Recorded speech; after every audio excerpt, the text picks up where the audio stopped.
Hello, welcome to Membership Websites. Today we're going to look at the general settings. That's where the website title, professional name and industry name is located, amongst other settings. So let's go into the admin dashboard. Let's scroll down to settings and across to general settings, and we're interested in the first tab that opens up. So we're going to be looking at this tab. So the website name. Although that doesn't necessarily appear on the front up here, it may do if you've put it in that location. It is pulled through a variable to many other locations around the site. So we're going to change the website name. We're going to change it to the Clockmakers. Just going to save that and go back to the main website.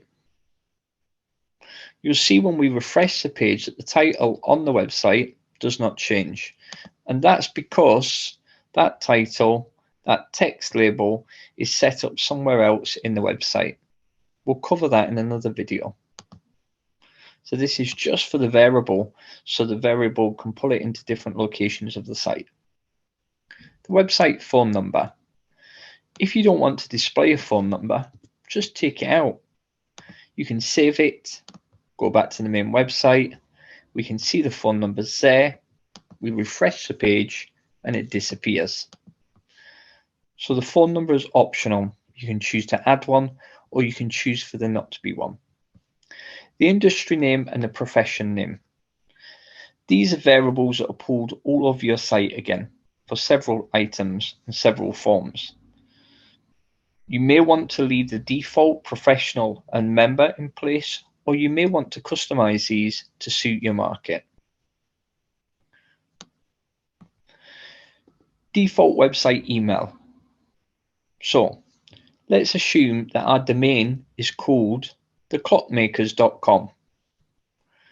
What we would want to do here is change the latter end of this to theclockmakers.com.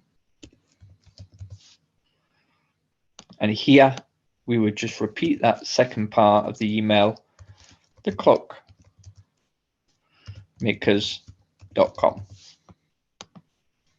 Again, some of these are used as variables around the site. So it's important to ensure that these sections are filled out correctly. The website status. At the moment, we're in live mode. Yet we can put it into staging mode, which is useful when you are constructing your website and you don't want it to be on public display. Again, we'll look at that in another video. Search engine visibility. You can either allow search engines to index your website or disallow them. So we're going to keep it to allowed at the moment. Require user consent to store data. Yep, so we can select this to yes, and it will bring that option up on your forms. Express sign up membership plan. It's disabled at the moment because we don't have an SSL secure certificate attached to this domain, but you can enable it if you want to set up express membership sign up. At the footer of the page, we have the default email signature. Sometimes it's worth setting this up so that you can attach it to your emails automatically that are sent out to your customers and your subscribers. So what I tend to do myself is I'll put kind regards, the Clockmaker team. We might even want to go one step further and add a domain.